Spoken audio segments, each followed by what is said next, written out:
pense que la plupart d'entre vous avaient vu cette vidéo. Il y a vraiment beaucoup de gens qui sont morts en Suisse, non seulement par empoisonnement, mais comme je l'ai dit, empoisonnement, arme à feu, des gens qui ont été maintenus pour être tués, donc on a des traces de liens.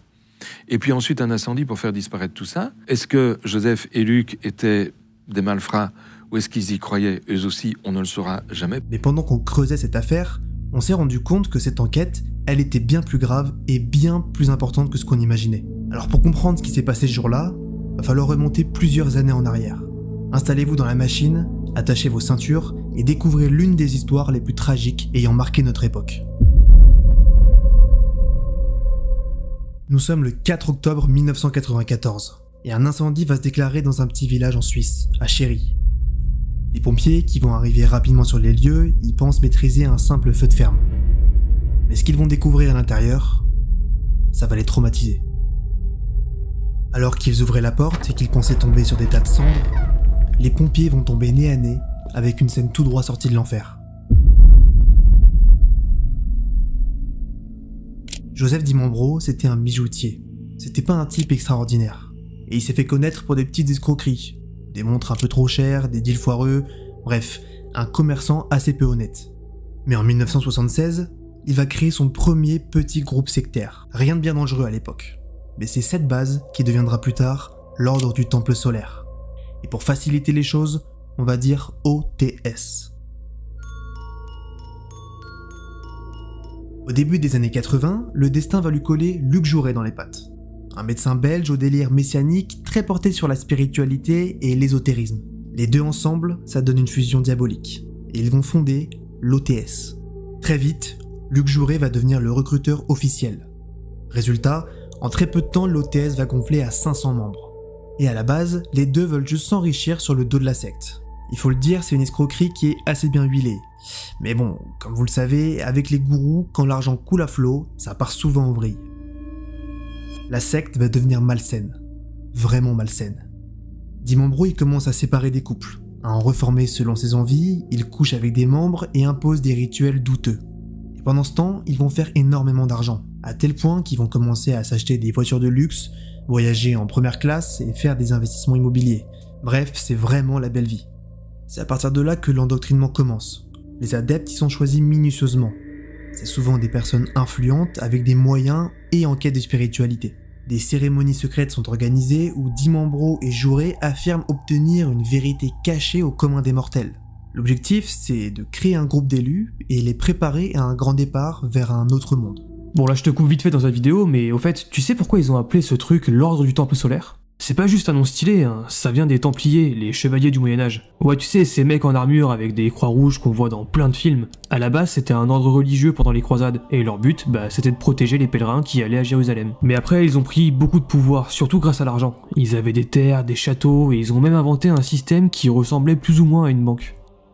Sauf qu'au bout d'un moment, ça a commencé à déranger, et le roi de France a décidé de les faire arrêter. D'ailleurs, si t'as joué à Assassin's Creed Unity, c'est la scène d'intro du jeu. Certains ont été torturés et exécutés, et c'est là que plein de légendes sont nées, trésors cachés, secrets mystiques, et tout ça, ça a vachement influencé l'imaginaire français. Enfin bref, revenons à notre cher Joseph.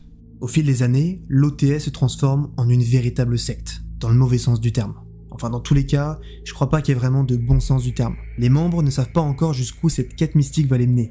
Mais déjà, les premiers signes de dérive apparaissent. Je vous en ai parlé tout à l'heure, mais Dimambro, il a des relations avec certains membres de la secte. Et un beau jour, une des membres va tomber enceinte.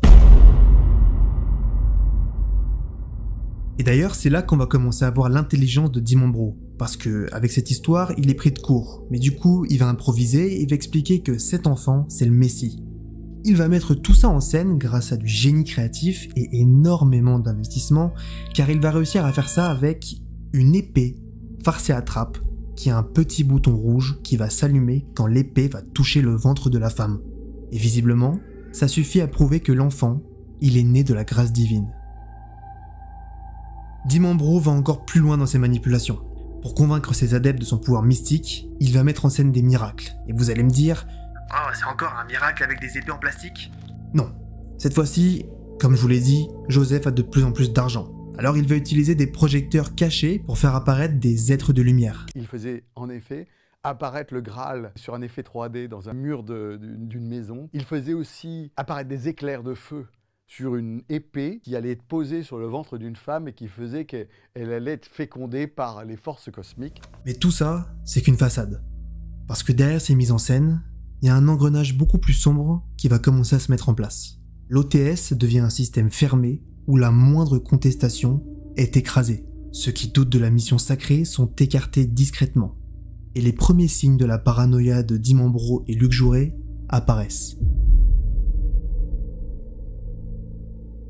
Avant de continuer la vidéo, on prend quelques secondes pour te présenter MyEscape. Si tu crois qu'un jeu d'enquête c'est juste une boîte avec plein de papiers dedans et une succession d'énigmes sans vrai scénario, et bah tu te trompes. Chez MyEscape, on crée de vraies expériences immersives à faire à la maison. Le concept est simple, tu télécharges ton enquête et tu t'installes seul ou avec des amis, de préférence dans une pièce sombre, et tu n'as plus qu'à te laisser embarquer dans l'histoire grâce à la bande son, des audios et des vidéos qui rendent le tout ultra réaliste. Tu vas devoir résoudre des énigmes, analyser plein de types de documents pour avancer peu à peu dans l'histoire. Tu auras une vraie sensation de progression. Alors si t'es prêt à tester l'expérience, clique sur le lien dans la description et on t'offre 15% de réduction avec le code Sirius.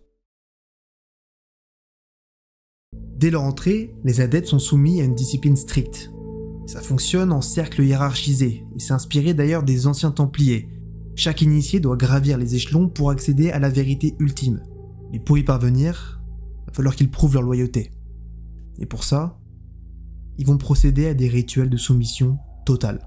Alors j'ai fait des recherches et cette secte avait tout d'une vraie organisation moyenâgeuse. Lors de certaines cérémonies, les adeptes sont enfermés dans des chambres totalement obscures pendant plusieurs heures, parfois attachés, afin de briser leur ego. Certains finissent par avoir des hallucinations ou sombrent dans la folie. Mais le plus incroyable reste que Dimambro appelle les jugements cosmiques.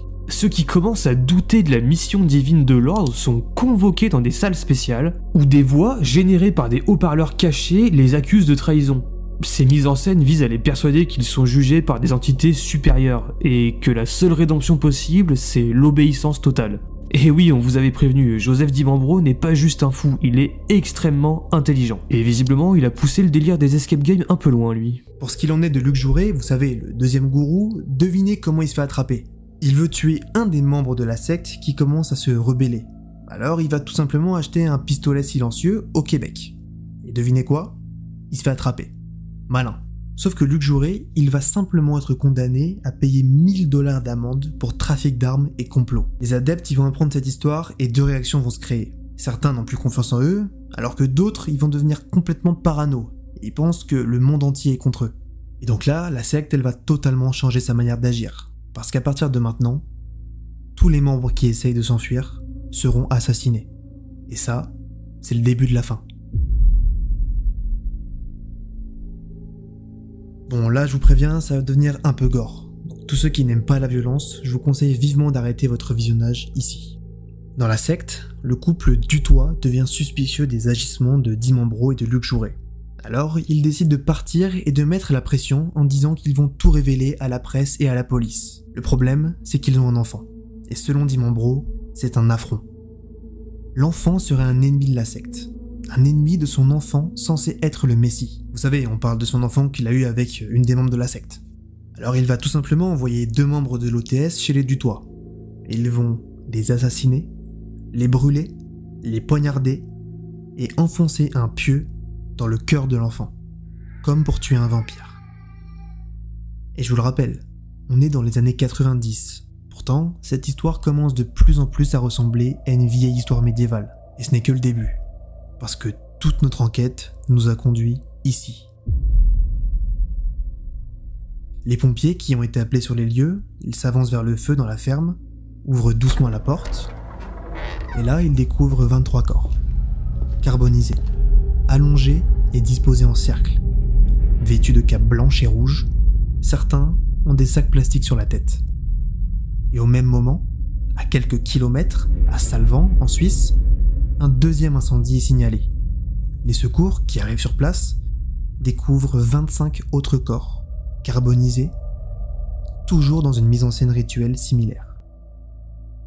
Ça nous fait 53 morts en une seule nuit, dont les 2 gourous, Dimambro et Luc Jouret, mais aussi l'enfant Messie. On assiste à ce que la secte appelle elle-même un transit, à savoir la mort violente par suicide pour que l'âme rejoigne la planète Sirius en attente d'une réincarnation. Certains corps montrent des signes de lutte. Tous ne se sont pas donné la mort volontairement.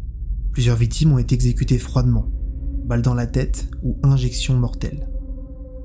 Des messages retrouvés dans les archives de l'OTS prouvent que tout était planifié depuis des mois. Dimambro parlait d'un passage vers Sirius, une purification nécessaire avant de quitter ce monde corrompu. Mais voilà le problème, on peut se dire que c'est la fin de l'histoire, ils ont tous cramé, affaire réglée, on n'en parle plus. Eh bien, j'aimerais vous dire que oui. Mais la vérité, c'est que dans les sectes, le gourou a souvent encore plus d'impact mort que vivant. Surtout que Dimambro laisse un testament où il fait comprendre que les gens pourront encore le rejoindre dans l'au-delà. Et je vous le rappelle, en cette nuit atroce, on ne compte que 53 morts. Or, on vous a dit plutôt que la secte était très vite arrivée aux 500 membres. Donc, que sont-ils devenus? Eh bien, tous ces gens, dégoûtés de ne pas avoir été invités au grand barbecue, sont frustrés et estiment qu'ils n'avaient sûrement pas atteint le niveau assez élevé pour pouvoir les rejoindre. Enfin, pour la plupart d'entre eux.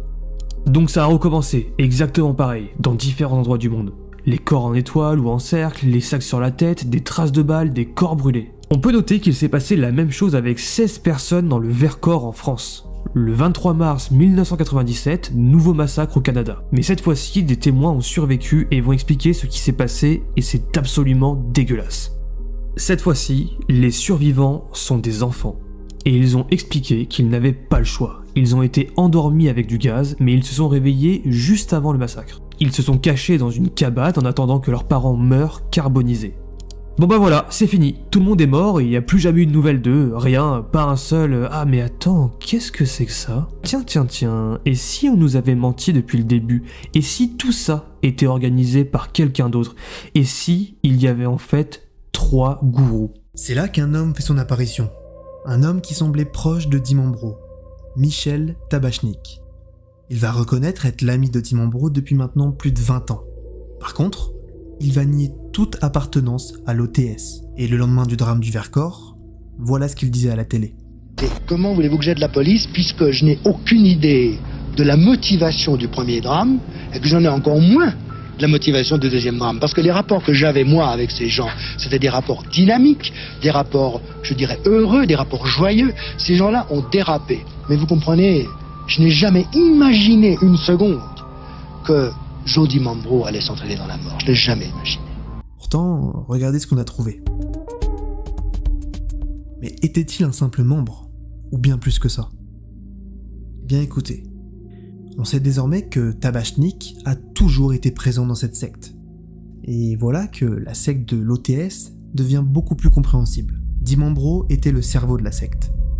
Luc Jouret était le recruteur officiel. Mais Michel Tabachnik était le gourou spirituel. Il est d'ailleurs auteur de livres sur l'ésotérisme, où il parlera de transit et de beaucoup de choses qui allaient se passer dans la secte. Malgré tout, après des années et des années d'enquête, on n'a toujours pas pu l'incriminer. Il sera acquitté en 2006. Alors qu'en pensez-vous? Était-il le vrai chef de la secte? Est-il réellement coupable? Est-il encore en activité? Et surtout, allons-nous revoir des drames comme celui de Chéry, en Suisse, ou celui du Vercors? N'oubliez pas, l'OTS aura compté 576 adeptes officiels, mais seulement 74 d'entre eux sont morts. Bonne nuit.